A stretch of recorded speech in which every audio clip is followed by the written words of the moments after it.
Ang go-ahead slam dunk ni Mo Totua sa huling bahagi ng Game 1 ng PBA Philippine Cup Finals, ay ibinalik sa isang basket interference pagkatapos ng pagsusuri. Nangunguna ngayon ang TNT sa serye matapos ang panalo laban sa SMB. Tinitimbang ni Alfrancis Chua at non-coaching staff ng San Miguel Beermen, ang kontrobersyal na tawag na nagpabaligtad sa clutch slam ni Mo Totua sa isang basket interference, sa Game 1 ng PBA Philippine Cup Finals. Hindi napigilan ni San Miguel Beermen center Mo Totua, ang kanyang pagkadismaya matapos mapawalang bisa. Ang kanyang go-ahead dunk sa kanilang Game 1 na pagkatalo sa TNT Tropang 5G, sa PBA Philippine Cup Finals noong Linggo ng gabi. Sa isang post-game interview, iginiit ni Chua na hindi siya nakagawa ng panghihimasok sa basketball, nang hawakan niya ang rim matapos ang isang dunk attempt, na tumalbog sa rim at tuluyang bumagsak, na magbibigay sa Beermen ng kalamangan sa nalalabing 56 seconds. Kinwestiyon ni Chua kung bakit kailangang magsagawa ng pagsusuri ang technical committee, sa basket na hindi man lang nakakuha ng reklamo, simula sa TNT bench, matapos gawin ni Totua ang dunk na tumalbog sa likod ng rim, at dumiretso sa itaas bago mahulog. Nangyayari ang panghihimasok sa basketball kapag hinawakan ng isang manlalaro ang rim o net, sa labas ng natural na daloy ng isang shot, tulad ng sinasadyang paghawak nito sa panahon ng pagtatangka ng isang kasamahan sa koponan.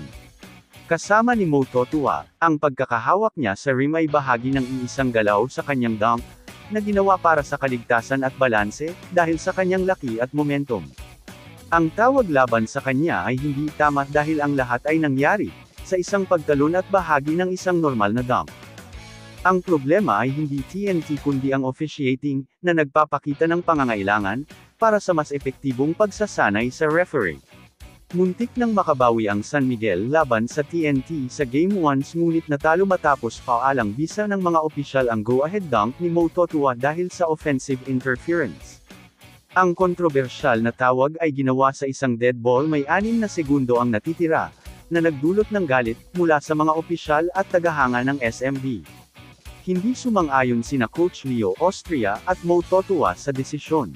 Sinabing malinis ang play, wala pang desisyon ang San Miguel kung maghahain sila ng protesta, habang sinusuri ng mga opisyal ng koponan sa inside.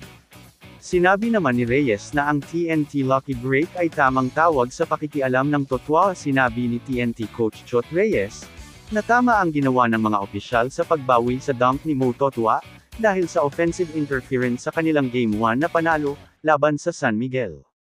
Ibinahagi niya na naghinala na ang kanilang mga tauhan ng panghihimasok, nang mangyari ito at nadama nilang maswerte ang tawag.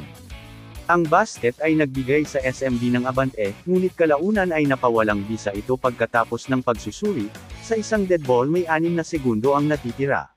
Sinabi ni Reyes na ito ay isang mapalad na pahinga na nakatulong sa TNT, na mabawi ang pangunguna at manalo sa laro. Sinabi ni naman PBA Deputy Commissioner Eric Castro, na tama ang offensive interference call sa dunk ni Mo Totua noong Game 1, dahil ibinaba niya ang ring, na isang paglabag. Nakipagtalo ang San Miguel na malinis na pumasok ang bola, ngunit sinabi ni Castro na ang paghila ng ring ng mag-isa ay isa ng paglabag. Late lang na-announce ang tawag dahil natuloy ang play at na-miss ito ng mga opisyal, kaya nag-correct ang technical committee.